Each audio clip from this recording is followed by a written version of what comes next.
أعوذ بالله من الشيطان اللعين الرجيم.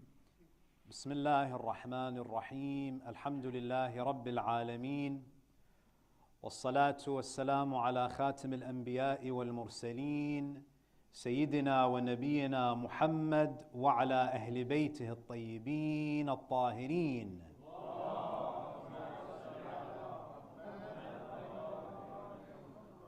صلى الله عليه وعلى آله الطيبين الطاهرين. صلى الله عليك يا رسول الله.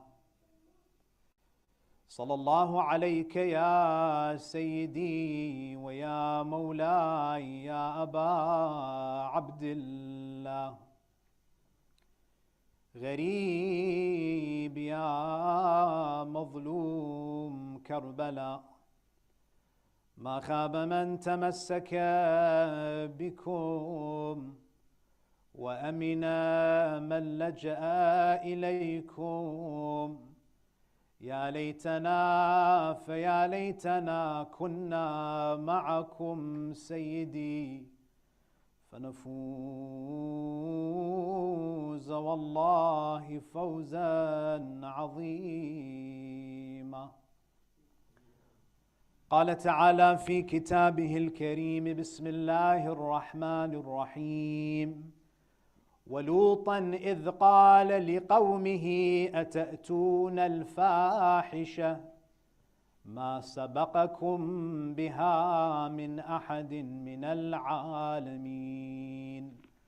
صدق الله العلي العظيم. عطروا أفواهكم وزينوا مجالسكم بذكر محمد وآل محمد.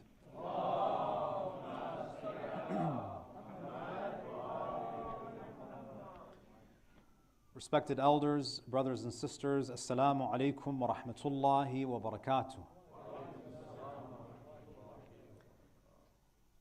Allah subhanahu wa ta'ala in the Quran, in numerous places, highlights that the primary mission of every prophet that was sent to their respective communities was twofold. There are two main missions. The first is the mission of spiritual enlightenment.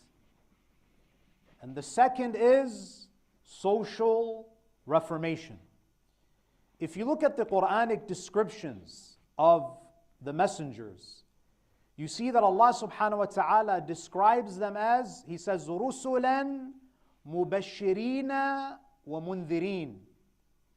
He says, messengers who are bearers of glad tidings and warners. So on one level, the messengers offer the glad tidings that, O human being, you were created for a higher purpose. O human being, you are not alone. You have a Lord who loves you, who is compassionate, who has invited you to have a relationship with Him. And the messengers of Allah subhanahu wa ta'ala, they spoke about the prospect and the prosperity of living with Allah subhanahu wa ta'ala, living a life that is God-centric. But in addition to that, you find that the messengers also sought social reformation. They spoke about the social ills of their time. If you look at the messages of the prophets, you find that the messages of Anbiya and Rusul, they're always relevant. And they always spoke to the issues of the time. If you take, for example, the story of Shu'aib. Yes, Shu'aib invited people towards the worship of one God.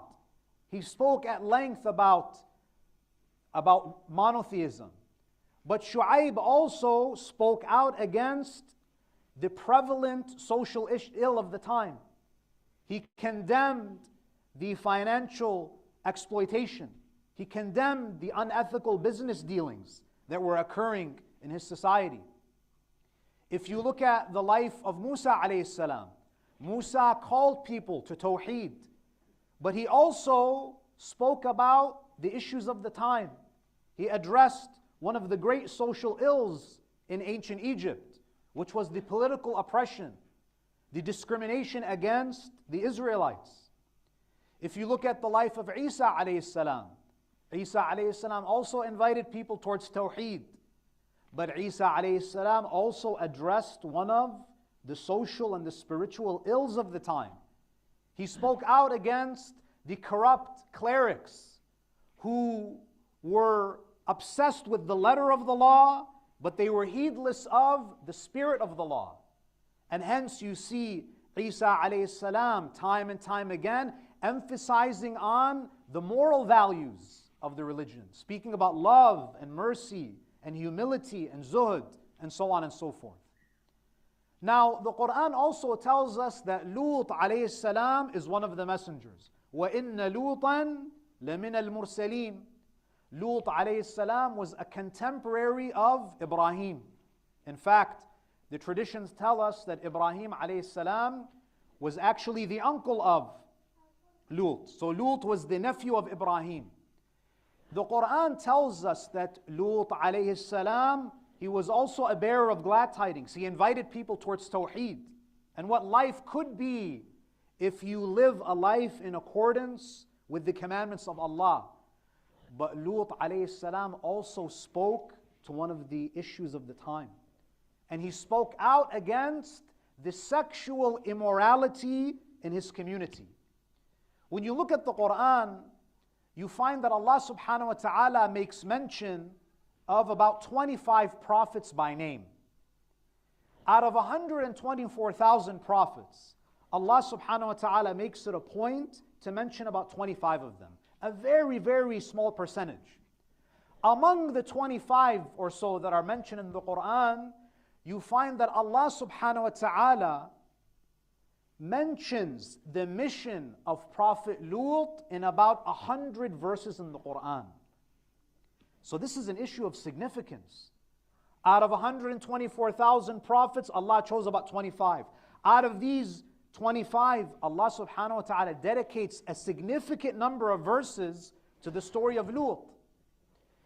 Now Prophet Lut alayhi salam by name is mentioned 27 times in the Holy Quran. So therefore you find that the moral story in the story of Lut is significant, it's important. The Quran dedicates many ayat discussing the story and the mission of Lut alayhi salam. Now when you look at these verses, you find that Lut alayhi salam has a number of conversations with his community.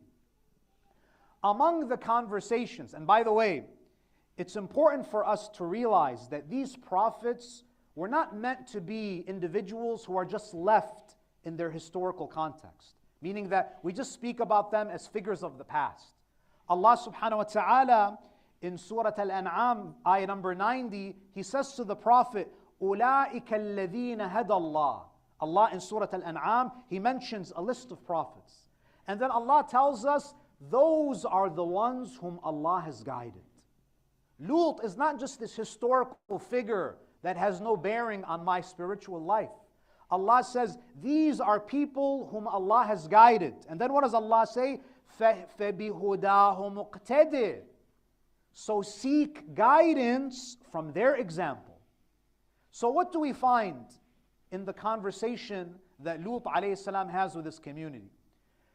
Among the things that he says, and this is mentioned in Surah Al-Shu'ara, Surah 26 of the Quran, he criticizes their sexual deviance. What does he say? He says, أَتَأْتُونَ الذُّكْرَانَ مِنَ الْعَالَمِينَ. Are you approaching males with desire? And then what does he say? وَتَذَرُونَ مَا خَلَقَ لَكُمْ رَبُّكُمْ مِنْ أَزْوَاجِكُمْ. You're going towards the males. He's addressing the men. You are going towards the males with sexual desire, and you are turning away from what Allah has created for you in the form of mates. بَلْ أَنْتُمْ قَوْمٌ عَادُونَ. Lut alayhi salam does not approach this problem with the mindset of, it's okay, it's their business. Let them do whatever they want. Lut alayhi salam says what? You are indeed a transgressing people. It's not okay. What you're doing is immoral. Lut alayhi salam, he condemns it. Now what's interesting is that the Quran doesn't only mention the condemnation of Lut. Allah subhanahu wa ta'ala also mentions the response of His people. What was the response of Qawm Lut? Allah subhanahu wa ta'ala says, and this is ayah 167 of Surah Ash-Shu'ara, قَالُوا لَإِن لَمْ تَنْتَهِ يَا لُوطْ لَتَكُونَنَّ مِنَ الْمُخْرَجِينَ. They say to Lut, if you do not abstain and refrain from condemning us, from speaking against us, what are we going to do? لَتَكُونَنَّ مِنَ الْمُخْرَجِينَ. We will surely expel you. We will kick you out. We will cancel you. We will exile you. Now it's interesting here that the Quran, which is a book that rarely goes into details when it tells a story, Allah makes it a point to mention the reaction and the attitude of Qawm Lut. Their attitude was what? What was Lut doing? Lut was simply articulating the orthodox position of all of the Abrahamic traditions. He was simply preaching what is sanctioned sexual morality. And the response was what? If you speak out against our lifestyle, we will expel you. Now I ask you, has the reaction of Qawm Lut changed today? Today, if you are a professor in a university and you simply state that my religious beliefs are not aligned with homosexuality, what will happen to you? You'll lose your job. You'll be fired. In fact, just last month, a teacher in Canada publicly chastised her Muslim student because one of the Muslim students in the class did not want to participate in pride celebrations. If you have a job and you simply express where you stand on this issue, you will be tagged as a bigot, as someone who's engaging in hate speech. You will be expelled from your job. You will be expelled from school potentially. You might even lose custody of your own children. You might even lose your business license. What's interesting is that you see that the Quran mentions this reaction. And it shows you that the same individuals that speak about tolerance and inclusivity, that only applies if you embrace our lifestyle. So the attitude of a significant portion of Qawm Lut has not changed. The cancel culture exists even today, and it began with Lut alayhi salam. Now, unfortunately, my dear brothers and sisters, after 9/11, Islam, especially in the Western world, became public enemy number one. And in the aftermath of 9/11, you see, and by the way, it's important to mention here that Lut alayhi salam is saying this, and he knows that his words are going to offend his community. He understands that preaching truth takes priority over protecting people's feelings. Sometimes you have to risk speaking the truth, because if you're going to live your life trying your best not to offend anyone, you'll never be able to speak the truth. Because no matter what you say, you're going to offend somebody. So our political correctness has resulted in what?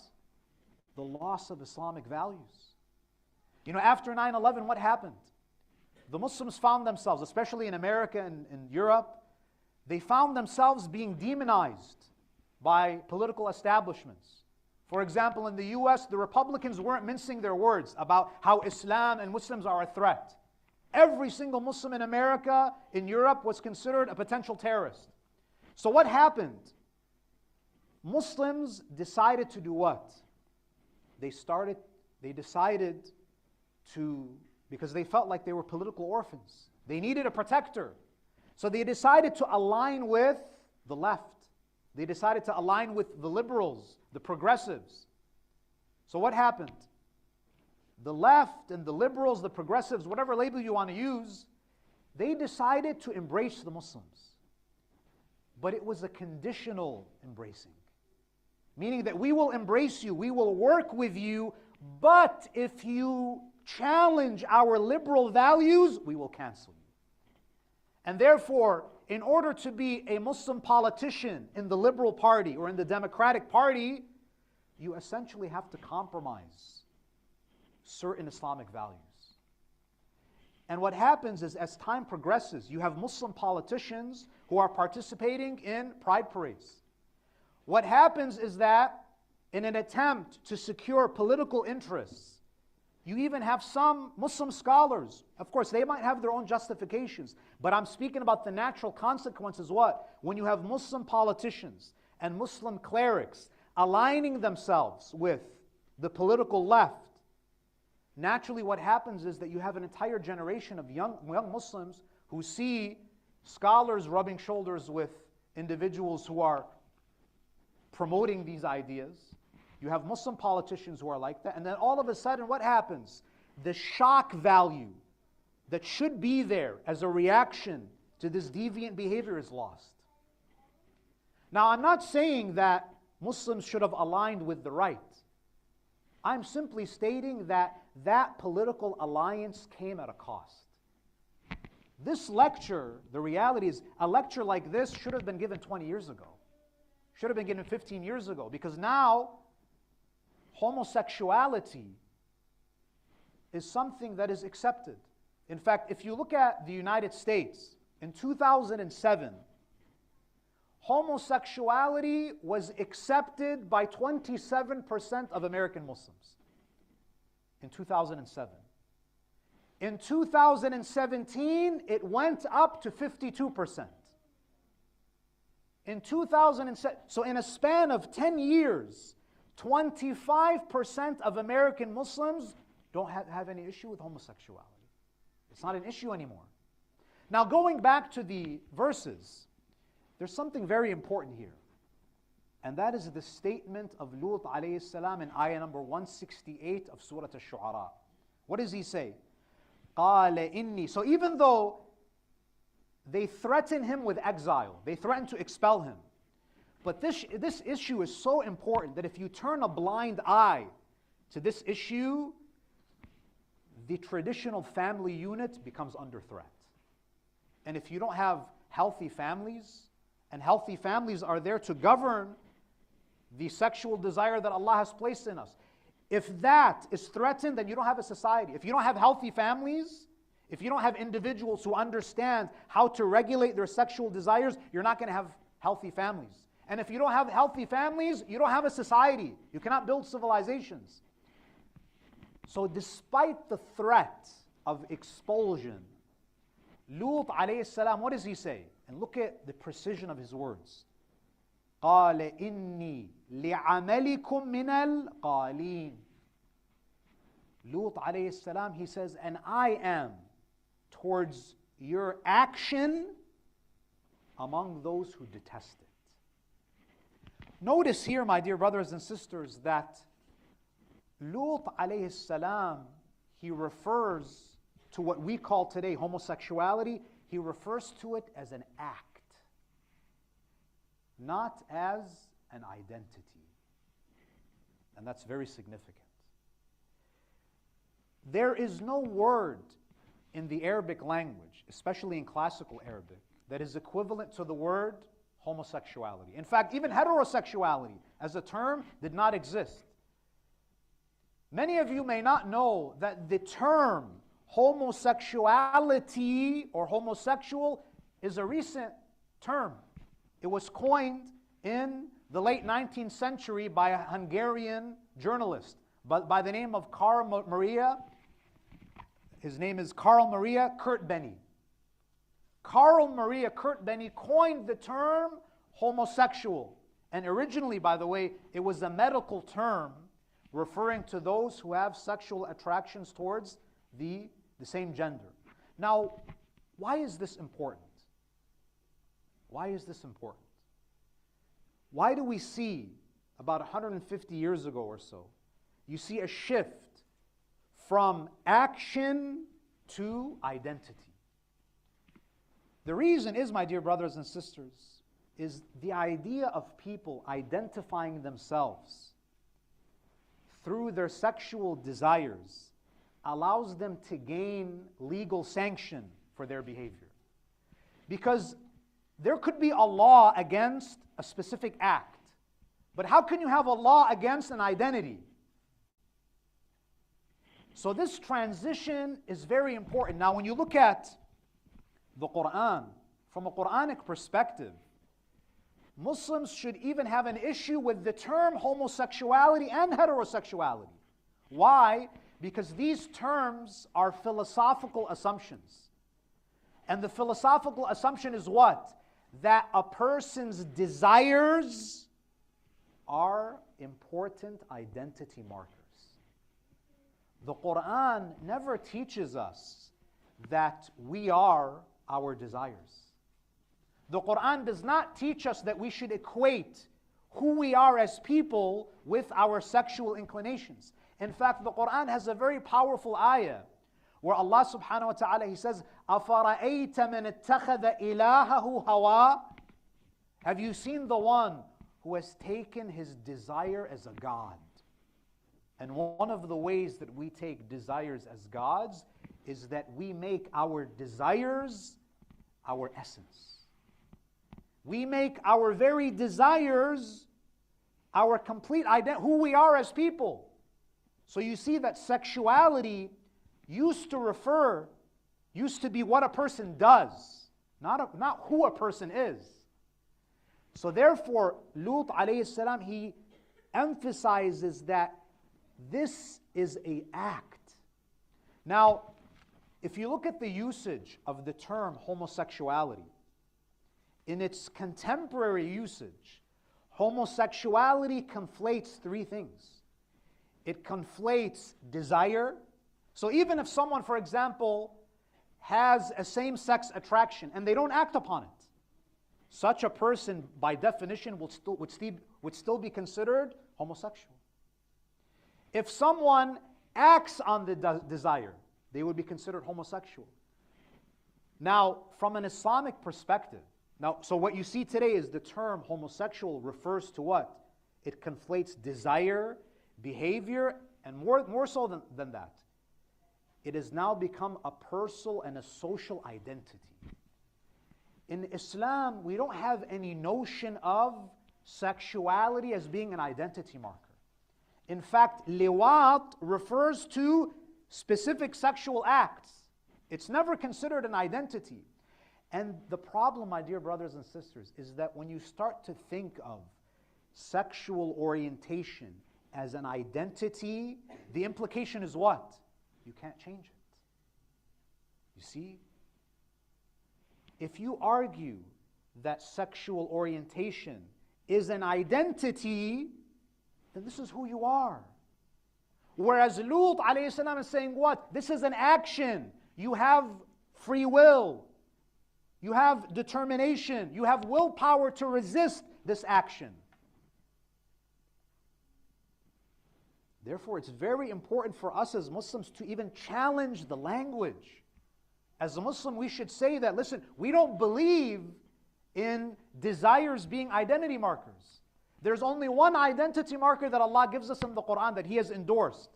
مِلَّةَ أَبِيكُمْ إِبْرَاهِيمُ هُوَ سَمَّاكُمُ الْمُسْلِمِينَ مِنْ قَبْلِ. The identity that Allah has sanctioned and endorses what?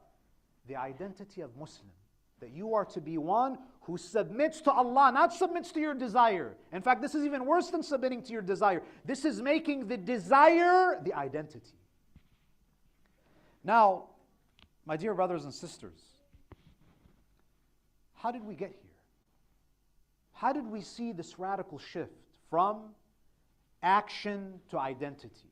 How is it that in America, in 2007 to 2017, there's a 25% increase in approval of homosexuality among Muslims? How did that happen? Is this something that just organically took place? Or was this the result of an aggressive propaganda campaign? I want to share with you a book, and this is a book that I recommend all of you actually read. There was a book that was published in 1989 by Marshall Kirk and Hunter Mattson. Marshall Kirk was a gay man. He was a neuropsychologist, Harvard grad. Hunter Mattson was a marketing executive. He's also gay, and he was a Harvard grad. They came together and they wrote a book in 1989. It was published, and the book is called After the Ball. In 1989 it was published. The book is called After the Ball, How America Will Conquer Its Fear and Hatred of Gays in the 90s. This book became what? It became the manifesto for the normalization of homosexuality in America. In fact, in Western societies. And this is not my claim. If you read in the beginning of the book, there's a paragraph where the authors actually articulate their intention behind writing this book. They say, for example, the campaign we outline in this book, After the Ball, though complex, depends centrally upon a program of unabashed propaganda. Depends centrally upon a program of unabashed propaganda, firmly grounded in long-established principles of psychology. Marshall Kirk is a psychologist, neuropsychologist, and advertising, which is the expertise of Hunter Mattson. So you have a marketing executive and a neuropsychologist. They come together to lay out a plan on how we can transform a conservative country like America. And by the way, the United States is a religious country. Don't think of LA and New York City. The majority of Americans, the majority of America is quite conservative. Now, they mention 6 strategies that should be used to change societal attitudes about homosexuality. And I'll share them with you. 6 of them. Number 1, they say, talk about gays loudly and often. Talk about them as much as possible. Why? The goal of this is to do what? Is to desensitize you. The more we speak about gay, lesbian, homosexual, the more desensitized you will be, and it will become normalized, it will become mainstream. We should mention it as much as we mention straights. So just as there's no stigma attached to heterosexuals, the more we mention gays and lesbians and so on, this will achieve the desensitization. These are not my words. This is what they literally say. They say, talk about gays often and loudly. This is number 1. Number 2, portray gays as victims, not as aggressive challengers. You see, human beings, Marshall Kirk understood something about the nature of human beings. Human beings in their nature, they want to come to the rescue of people who are oppressed. And therefore, if you portray gays as people who are being bullied, as people who are victims of hate and abuse, if you portray them as victims, that means these people need protection. These people need support. By portraying gays as victims, what happens? You can gain sympathy. You can solicit that sympathy. Again, these are not my words. This is an excerpt from the book. They say what? In any campaign to win over the public, they write, gays must be cast as victims in need of protection. So that straights, because they realize that if we want to change America, we need to form an alliance with heterosexuals, with straights, so that straights will be inclined by reflex to assume the role of protector. This is not an accident. This is a very well thought out campaign. This is number 2. Number 3, they say, give protectors a just cause. Human beings love to join a campaign that serves a noble purpose. So what do they say?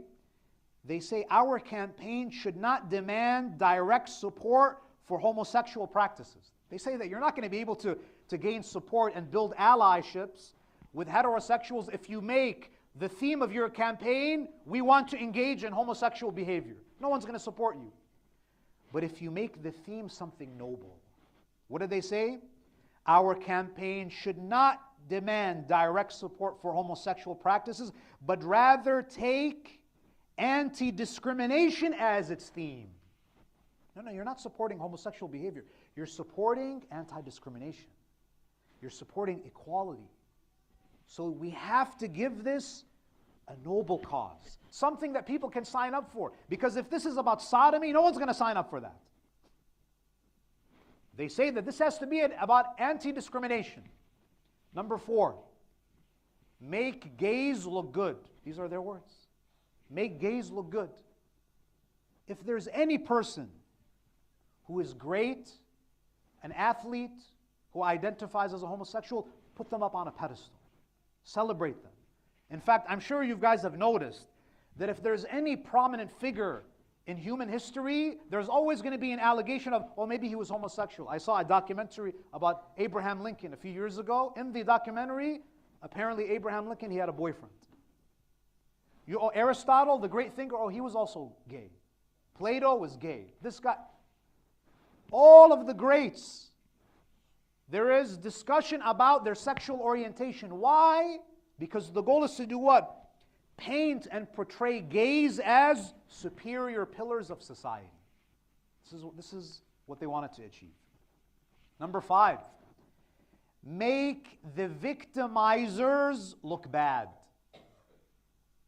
So portray gays as victims and make the victimizers look bad. So we got to start getting tough with the... If these first 4 steps haven't worked, those who are still against homosexuality, we got to be a little bit tougher on them. We have to vilify those who oppose homosexuality. Make anti-gays look nasty. Show pictures and footage of the KKK. Show images and footage of ISIS, of Daesh, speaking about how they want to terminate gays. Why do you do this? Because if you make the anti-gays look evil, Americans will naturally want to disassociate. No, don't call them. These are homophobes. You want to be like them? No. I want to disassociate. And number 6 is what? Solicit funds. Now that you've built this campaign, you've portrayed them as victims who need support, now you can ask for money. And some of the most powerful lobbyist groups in the West, in America, are the LGBTQ. Now, what do they do with the funding? They spend their money, for example, targeting countries abroad, Islamic countries that might want to implement an Islamic legal system. They start, for example, abolishing hudud, relating to the punishment. They, for example, they decriminalize homosexual behavior. That's why a lot of them were up in arms about, what was going on in Qatar during the World Cup. A lot of them wanted to kind of publicize and promote, even though that behavior is criminalized in certain countries. Legalize LGBT spaces. Legalize gay marriage. And of course, introducing hate speech. To simply preach morality is hate speech. To simply state that Islam and homosexuality are inconsistent. You cannot act on these desires. To simply state that, you're a bigot. You're a hateful person. You can get into legal trouble simply for expressing these ideas. And probably most dangerous is make LGBT education mandatory. This is what has happened.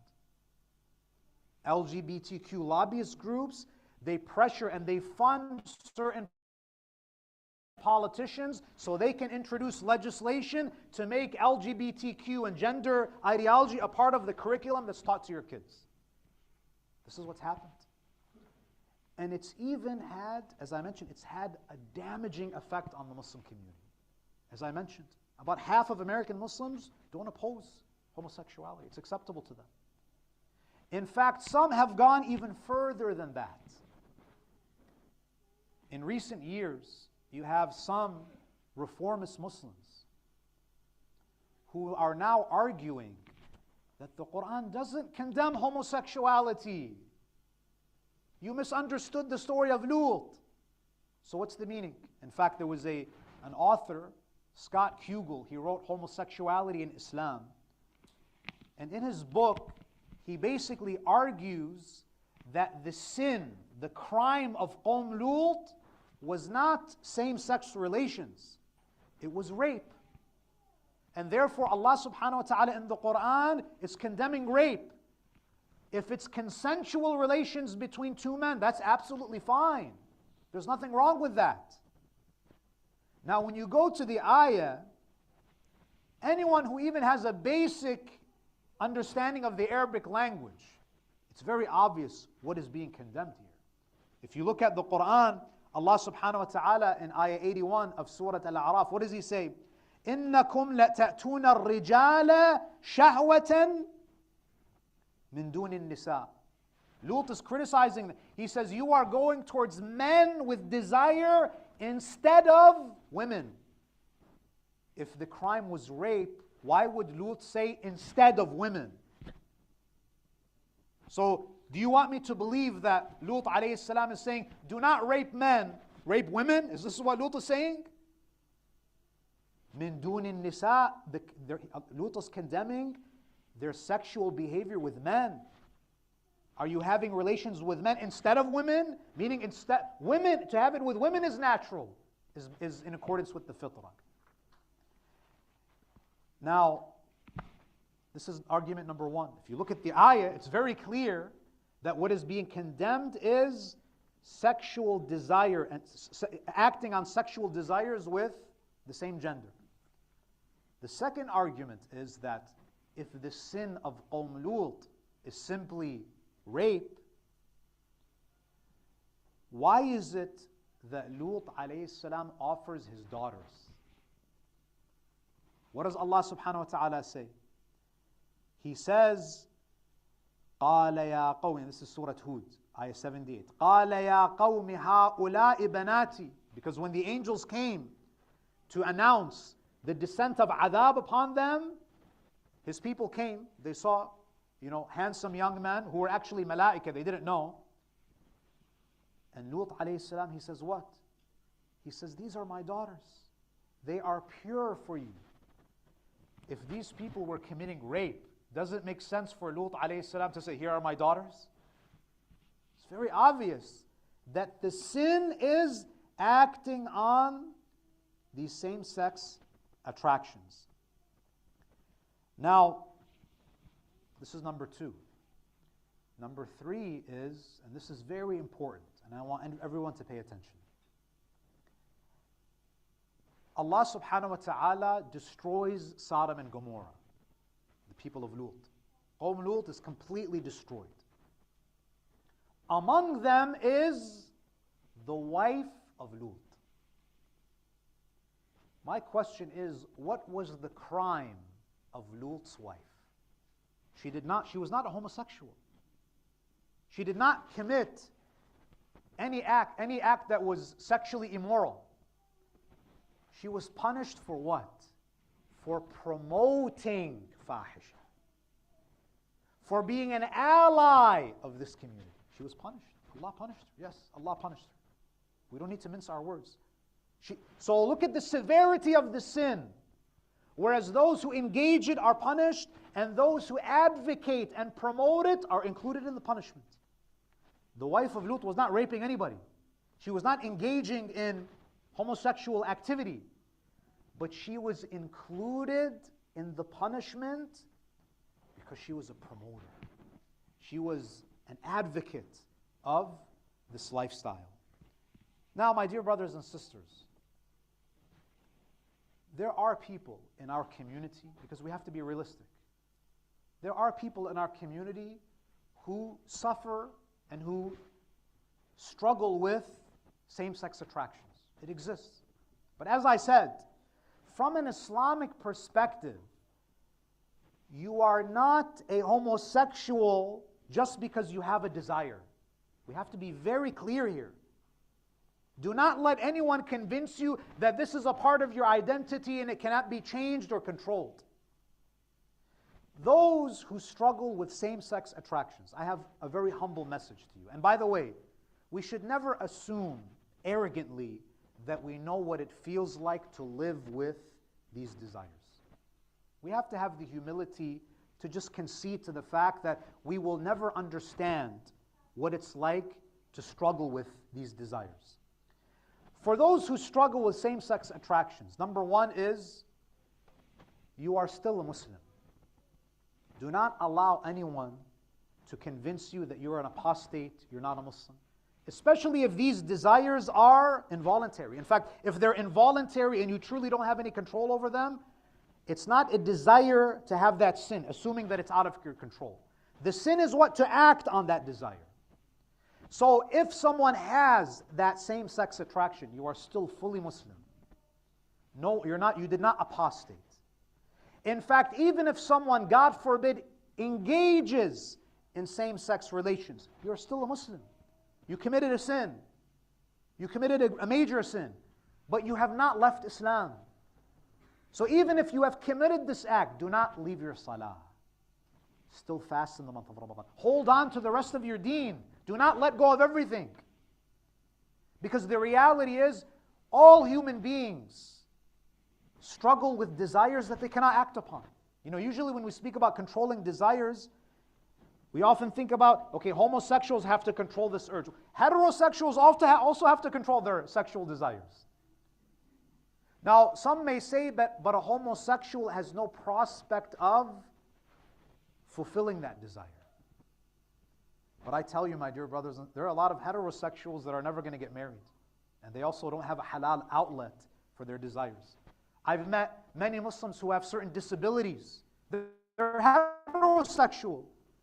And they're simply not able to get married. That's the nature of this life, brothers and sisters. This life is a place of trial and tribulation. So in the same way, a heterosexual sometimes has to control their desires. They don't have a halal outlet. A homosexual, someone who has these same-sex attractions, they don't have a halal outlet.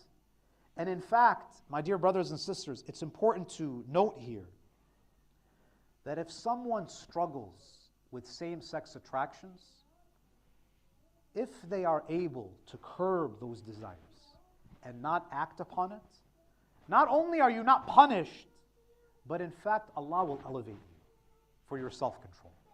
In fact, Allah subhanahu wa ta'ala, what does He say in the Quran? وَالَّذِينَ جَاهَدُوا فِينَا لَنَهْدِيَنَّهُمْ سُبُلَنَا. Those who struggle in our way, Allah says, I will guide you. I will guide them. So if you struggle with this same-sex attraction, do not lose hope. Do not lose hope in Allah subhanahu wa ta'ala. Seek His help. And I know it's not easy. It's difficult. But Allah subhanahu wa ta'ala tests all of us in different ways. Now, we have to make a distinction here. There are those who understand that homosexuality is a sin, and they're struggling with it. These individuals are very different from those who are coming out and saying homosexuality is perfectly okay. There's a big difference between, it's like someone who doesn't pray and they know salah is wajib, and someone who doesn't even believe in salah. Are they the same? If someone struggles with same-sex attractions, and let's say they even end up committing it, but they fully understand that this is something that is forbidden, they're still Muslim. But if someone comes out and says homosexuality is halal, and I don't care what the Quran says, times have changed, they're not even Muslim anymore. They have left the fold of Islam. Because the prohibition of homosexuality is one of daruriyat ad-din. It's one of the fundamentals of the religion. And this is where we have to be very careful. If someone struggles with same-sex attractions, we should not be like those individuals. I mean, last month was known as Pride Month, where you have people coming out. You know, in Islam, we don't have this concept of coming out with a sin. If you committed this sin, this is between you and Allah. To come out, for someone to boast and come out and be proud of a sin that they're committing, this is the height of ingratitude towards Allah subhanahu wa ta'ala, because one of the attributes of Allah subhanahu wa ta'ala is that He is Sattarul Uyub. Allah subhanahu wa ta'ala is the concealer of faults. He's the concealer of sins. A mu'min should not share their sins with the public. Of course, if it's a counseling session and you're trying to work on yourself, that's separate. And by the way, if you go back to the ayah, it's interesting that if Prophet Lut was alive today, his statements towards his community would be considered homophobic. If Prophet Lut was alive today, his offer to his community would have been considered a harmful practice, because they would accuse him of engaging in conversion therapy. Here are my daughters, you can change. If Prophet Lut was alive today, some Muslims would consider him a bigot, a homophobe. But what does Allah say? أُولَٰئِكَ الَّذِينَ هَدَى اللَّهُ فَبِهُدَاهُ مُقْتَدِي. These are the people that Allah guided. So follow their example. So my dear brothers and sisters, when we look at this issue, we have to be very vigilant. What's happening is not something that happened organically. This was a campaign to change public opinion. And in fact, I want to conclude with a statement from Imam Ja'far al-Sadiq salawatullahi alayhi.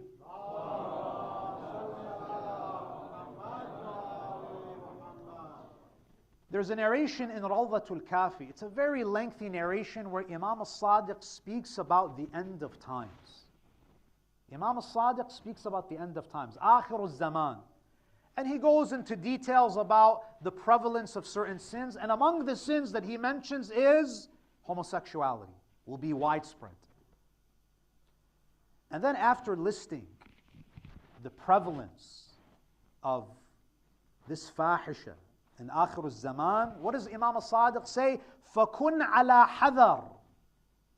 Imam al-Sadiq says, a mu'min in Akhir al-Zaman, in this kind of atmosphere and climate, a mu'min should be on guard, should be very careful. وَاطْلُبْ إِلَى اللَّهِ عَزَّ وَجَلْ النَّجَاةِ.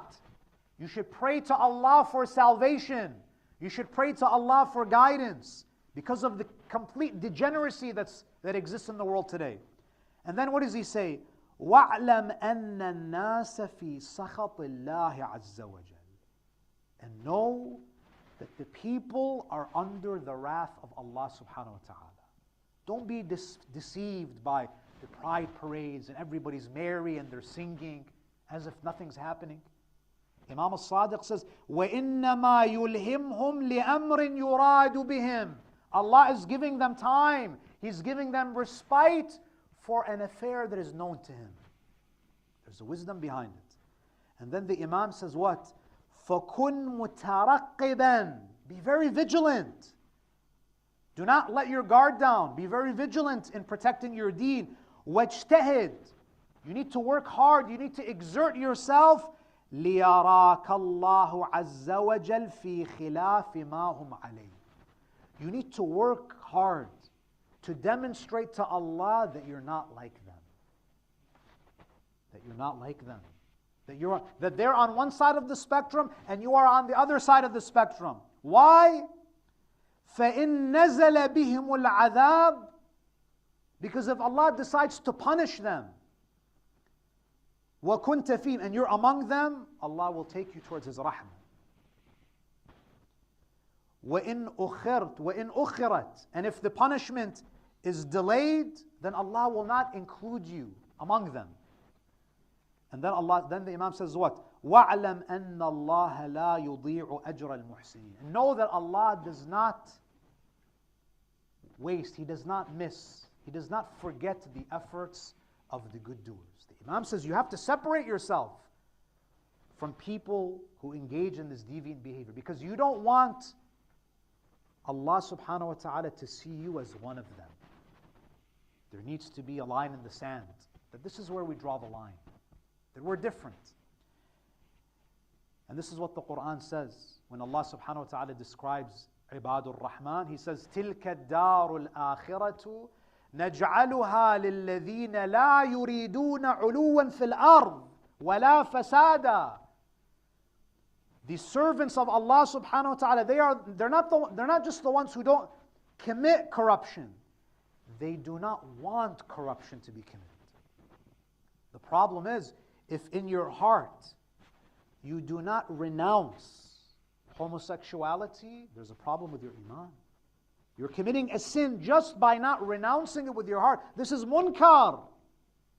For you to be so desensitized and indifferent. This is what Imam al-Sadiq is saying.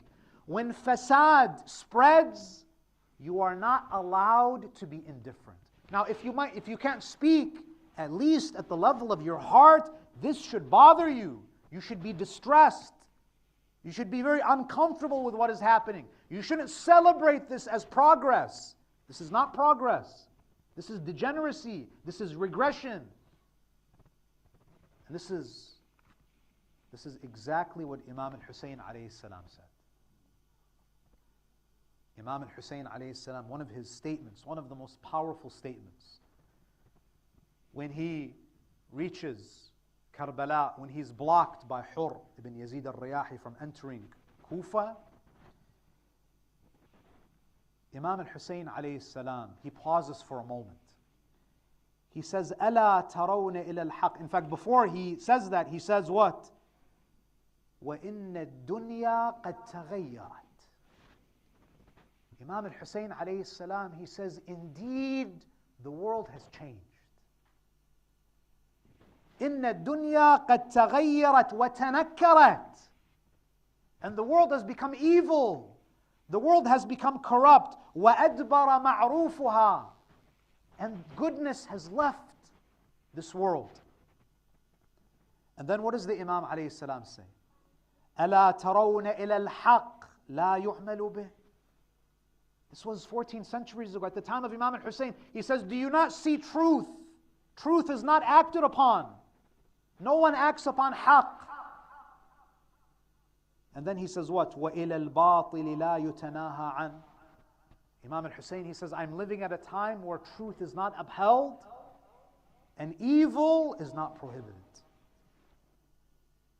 And then the Imam alayhi salam, he says, فَإِنِّي لَا أَرَى الْمَوْتَ إِلَّا سَعَادَةً.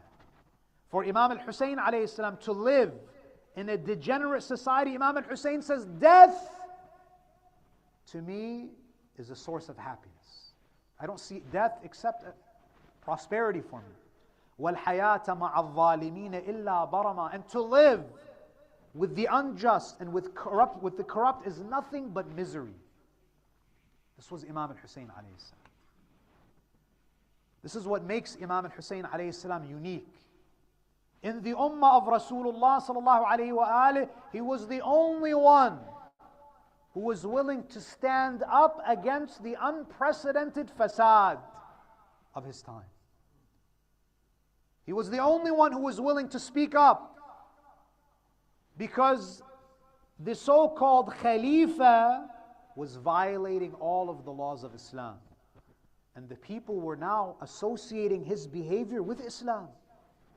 So Imam al-Hussein wanted to break that association, the actions of the Khalifa in Islam. He wanted to separate the two. He did not want to give sanction or credibility to the Khilafah of Yazid, because he wants to preserve the true Islam. And this is why the sacrifice of Imam al-Hussein alayhi salam is so great that even the Prophet sallallahu alayhi wa alihi wept for Abi Abdullah al-Hussein.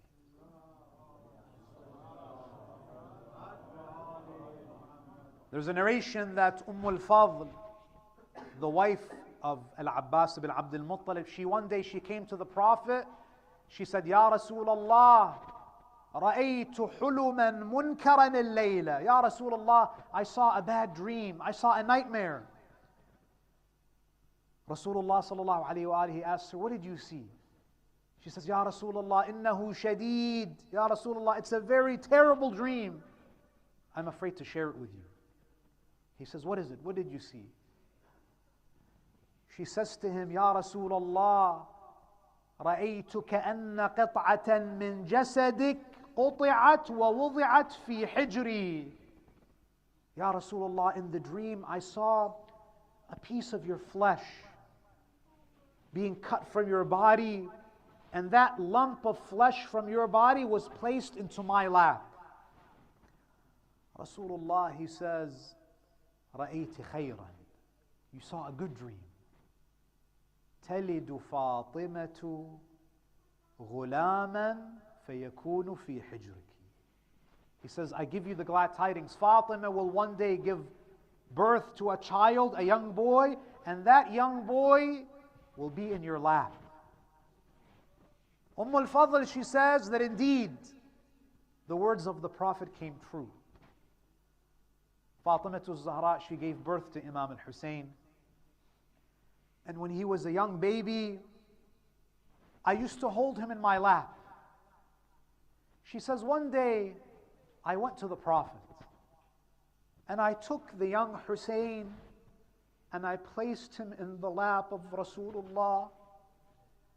And then she says, ثُمَّ حَانَتْ مِنِّ الْتِفَاتًا. She says, I placed Hussein in the lap of Rasulullah, and I began glancing at the face of Rasulullah, وَإِذَا هُوَ يَبْكِي. Suddenly I saw the Prophet's eyes fill with tears. I said to him, بِأَبِي أَنْتَ وَأُمِّي يَا نَبِيَ اللَّهِ مَا هَذَا الْبُكَاء. I said to the Prophet, Ya Rasulullah, why are you crying? Your demeanor has changed. Why are you weeping? Did something happen? Is there something wrong with Hussein? Is there something wrong with the baby? Rasulullah says, Ya al-Fadl, atani Jibra'il. Rasulullah says, Oh al-Fadl, Jibra'il has just come to me. What did he say, Ya Rasulullah? And he said to me, إِنَّ أُمَّتِي سَتَقْتُلُ إِبْنِي هَذَا. Jibra'il came to me and said to me, Ya Rasulullah, your nation will kill this young boy. Rasulullah says to everyone in the family, do not tell Fatima about this. He says, do not share this with Fatima alayhi salam. The Prophet wanted to wait for the right moment to share the tragedy of Imam al-Hussein alayhi salam with Lady Fatima. The traditions say one day Rasulullah sallallahu alayhi wa alihi, he informed Sayyida Fatima alayhi salam about what was to befall Aba Abdullah, and Fatima Zahra begins to cry and cry and cry. She begins to weep. And she says to him, Ya Rasulullah, wa mata yakunu dhalik? Ya Rasulullah, when will this happen to my beloved Hussein? Rasulullah says, Fi zamanin khalin minki wa minni wa min Ali. This will happen long after we are gone. This will happen after my death. This will happen after the departure of Ali, after your death, after the death of his older brother. And do you know what Sayyida Fatima alayhi salam asks? Wallah, the question of Fatima breaks the heart here. She says, Ya abata, faman yabki alay? Ya Rasulullah, if Hussein is going to be martyred after all of us pass away, who will cry for Hussein? فمن يبكي علي ومن يلتزم بإقامة المجالس له. Who will hold sessions of mourning for my Hussein? And this is where the Prophet, he says, he gives Fatima the glad tidings. And these are glad tidings for all of you, brothers and sisters. You are the answer to the dua of Fatima. Rasulullah says what? يا فاطمة إن نساء أمتي يبكون على نساء أهل بيتي. Rasulullah says, the women of my ummah, they will mourn the women of my Ahlul Bayt. وَرِجَالُهُمْ يَبْكُونَ عَلَى رِجَالِ أَهْلِ بَيْتِي. And the men of my ummah will mourn the men of my Ahlul Bayt. What else, Ya Rasulullah? He says, Ya Fatima, وَإِذَا كَانَ يَوْمُ الْقِيَامَةِ. O Fatima, and on the day of judgment, أنت تشفعين للنساء O Fatima, on the day of judgment, you will be the intercessor for all of the women who cried for Aba Abdullah. وَأَنَا أَشْفَعُ لِلرِّجَالِ, and I will be the intercessor of all the men who cried for Aba Abdullah. وَكُلُّ مَنْ بَكَى مِنْهُمْ عَلَى مُصَابِ الْحُسَيْنِ, and any one of them who shed a tear for Aba Abdullah. What does Rasulullah say? أَخَذْنَا بِيَدِهِ وَأَدْخَلْنَاهُ الْجَنَّةِ. Fatima and Rasulullah on the day of judgment, they will take the hands of those who participate in the aza of Imam al-Hussein, and they will take them to paradise. لا حول ولا قوة إلا بالله العلي العظيم. وسيعلم الذين ظلموا أي منقلب ينقلبون والعاقبة للمتقين. صلوا على محمد وآل محمد.